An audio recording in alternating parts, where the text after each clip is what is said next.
morning. So I'm a teacher, but instead of just telling you what I teach, I thought it might be fun for you to try and guess. I have 4 clues. Let's see what you can do. Ready? Clue number 1. Over the years, my students and I have studied the hearts of sunflowers, the meltdown at Fukushima, donuts, a play by Bertolt Brecht, and how to date a dinosaur. Clue number 2. We've had passionate class discussions about science and religion, racism, affirmative action, the Dream Act, Islam and feminism, both Newtons, Isaac and Fig, cultural imperialism, and the meaning of life. So how goes the guessing? Don't worry, my students think I give hard quizzes too. You got this. Clue number 3. Each Thanksgiving, I pass along an assignment one of my old profs gave to me. To write a letter, a real one with a stamp and a return address and everything, to someone with whom we've been meaning to connect for a long time. And finally, clue number 4. During class, I've cried, erupted into giggles, melted down, given myself a timeout, and exchanged more hugs than I can count. I've also joined in a student-led prayer circle and a line dance, exchanged salsa lessons, and delivered impromptu motivational speeches in the women's restroom. You got it? So I teach, of course, math. Yeah. Small sections of big, scary classes like calculus, mostly. In comprehensive studies, a holistic support program for underrepresented students here at the U. Now, I know you may be thinking I've been a little misleading, but I actually consider each of those clues to be a relevant and, in fact, integral part of what I do. But things weren't always this way. Back in the day, I used to teach math by the book, or a book, the Sneetches by Seuss, to be precise. My students would come to class, and we'd drill and quiz and drill and quiz. And pretty soon, I'd created this lean, mean, star-on machine. Drill, quiz, exam, star. Drill, quiz, exam, star. And when we seemed to be lagging, drill, oh, quiz. I'd tell jokes and bring treats to keep us going. Drill, quiz, exam, star. And when we made the grades on standardized tests, folks started saying, Jill, you are the best. But then one day I looked up to see my students looking stressed and uninspired, and me looking not so spry as when I was hired. And so I realized I wasn't a great teacher, or a teacher, or any teacher at all. No, I was a star-on machine maker, hitting a wall.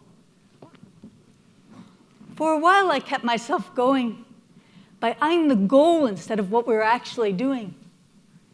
Yes, I believed in equal opportunity.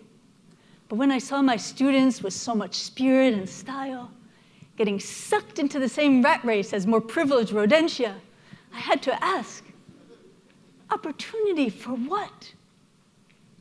And yes, I believed in the value of a science, technology, engineering, and math or STEM education.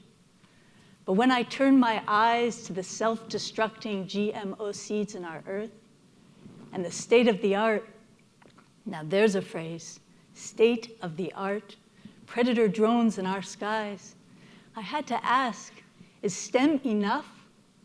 What about the rest of the flower, the roots of our wisdom, and the bloom of our hearts?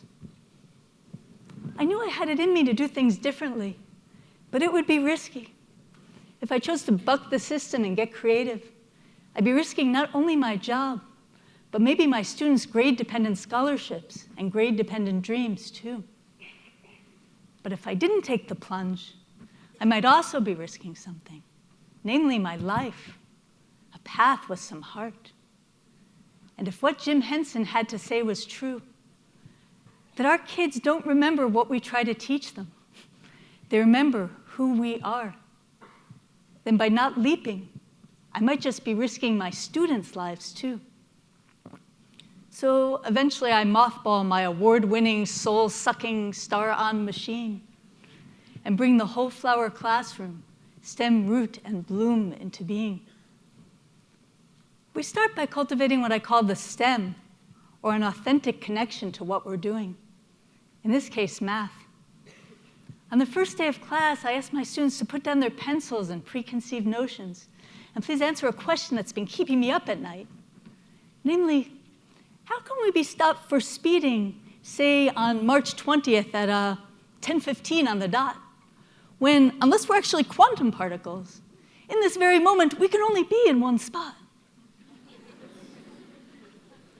This route to the derivative stops my students in their tracks.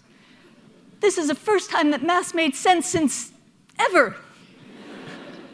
Pretty soon they demand to know if all the crazy rules they've been memorizing since way back when have backstories too.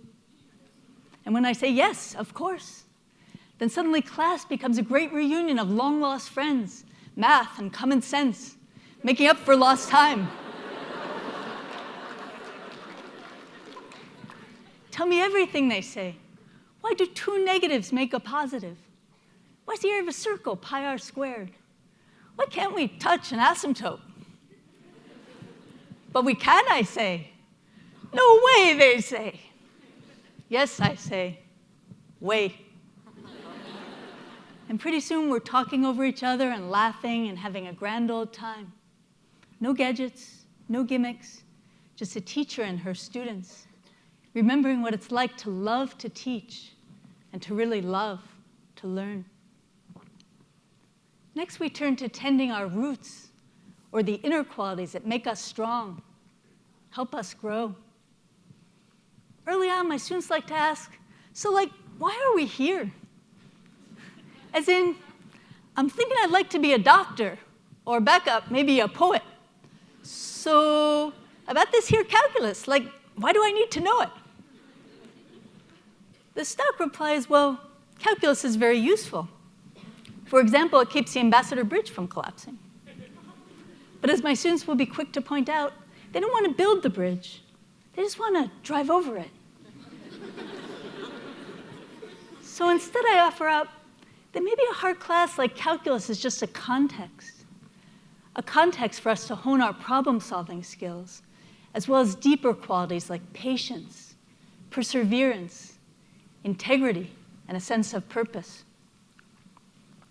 So one day, one of my pre-med students walks in and tells me he's ready to throw in the towel because his high school had no lab. Outrageous. Because he has to work dish room for cash instead of doing cool research for credit. Because the game is still rigged and our society is still racist. But after a long heart-to-heart, he decides to stick it out. Not just so that he can become a doctor, but also to show other young black men from his old stomping ground that it can be done. Another day, I flag a student for cheating, for copying off a neighbor's quiz. But instead of shaming and blaming, we go for a little walk and talk about the pressure of school and family. And not just what she wants to be when she grows up, but who. A few weeks later, she writes me a little note on a take-home quiz. Sorry I'm so lost. I thought to ask my roomie to slip me some tips, but then I remembered our talk. And I read this and think, okay, so she may be struggling with the math, but she is not lost. And even if the only thing she takes from this class is our conversation, to me that's really something. And maybe it is to her too. Finally, supported by our stem and our roots, we cultivate our bloom, or the sharing of our unique gifts, in school and beyond. To help us out, we make our class into a little ecosystem, a diverse and interdependent community where each of us feels a strong sense of both purpose and belonging. So one day, it's the morning of a big exam, and everyone is stressed out and has all kinds of questions, and I feel pulled every which way, and then I'm about 10 seconds to meltdown when the whole class steps up. It's like stone soup or a Persian bazaar. Everyone's got something to offer. Folks who know some math set up little stations and start fielding questions. Our class preacher, and we've got one, offers up inspiring quotations. A yogini teaches deep breathing. Thanks, I needed that. And the one I like to call our class mother pops open her 2-ton backpack and starts passing around fresh fruit that she's been lugging around for just this occasion. And finally, another, a struggler, turns to his friend and says, "Hey, thanks for helping me out, but you should do your own studying too." And without missing a beat, she says, "Helping you is my best possible review, so thank you too." And they both smile big, and the test is smooth sailing. It takes a village, and we've got one. So after a while, I start thinking maybe there's something scalable in our root stem bloom classroom. So I get to talking and listening to see if I can bring this whole flower concept to seed. And when I do, I meet up with a whole lot of star-on machine makers anxious to get down to brass tacks. "This is all well and good," they say, "but how are your students doing?" "Beautifully," I reply. "They're happy, they're learning, they have a sense of purpose and meaning. What more can we ask?" But of course, I know what they're trying to ask. They want to know how my students are doing on departmental exams. So to start, we have a look at Calc 2, the so-called most failed class at the U. A course in which each winter term, my 40 or so underprepared students compete with several hundred of their more privileged peers on notoriously challenging exams that make or break grades in the class. And the answer to the question of how they're doing is still beautifully. In fact, in my most recent 4-year cohort of 154 students, the ratio of those earning A's and B's to those earning D's and E's is 123 to 1.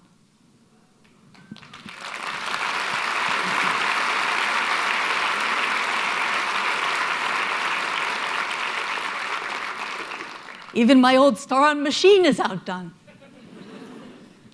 So in and of themselves, I guess these stats don't mean too much to me, but I appreciate how they open up our sense of possibility. We don't need to make dramatic life leaps to find work with purpose and meaning. We can stay right where we are and cultivate whole flower change from within. By really connecting with whatever it is we're doing, whether it's sweeping sidewalks or performing surgery.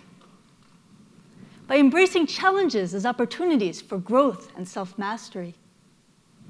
And by seeking out ways to share our gifts, large and small.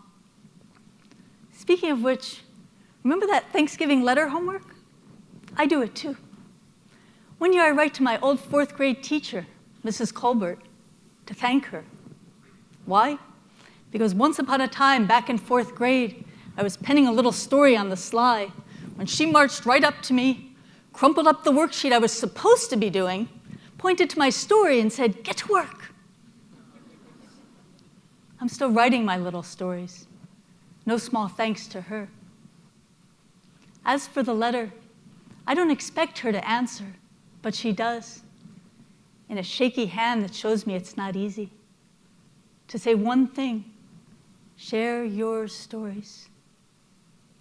And now, finally, I know what I want to be when I grow up. I want to be a teacher who spends what might be her last bit of ink encouraging a student of over 30 years ago to bloom. So now I have some homework, and you do too.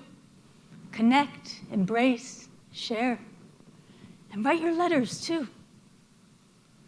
And now, finally, here's my start on an assignment Mrs. Colbert gave to me for you. It's called The Song of Ourselves. Before, a leaf of grass was fabled to be no less than the journey work of the stars. Before, a man, a poet, celebrated himself and sang himself and contradicted himself and was large and contained multitudes or anything at all. There was a tribe in Africa where each child was born with a song. The tribe sang this song to the child at birth, at birthdays, at each rite of passage, when she became a woman, when he became a man. And if ever the child, the woman, or the man did transgress, the whole tribe would form a circle around her, around him, and sing her song, sing his song. Imagine how different would be our own society if we too visited all the birthing rooms, all the celebrations, all the corners of all the timeouts, all the principal's offices, all the prisons, all the streets, joined hands in a circle and sang each child's song, each woman's song, each man's song. At the end of a life, the tribe sings a song just once more and then never again. For its people believe that a song, like a life, comes only once in an eternity. Maybe instead of imagining, we should just start singing, yeah? You sing my song, and me, I'll sing yours. Don't you worry if we don't know the words. For now, we can just hum. And in time, the words will come.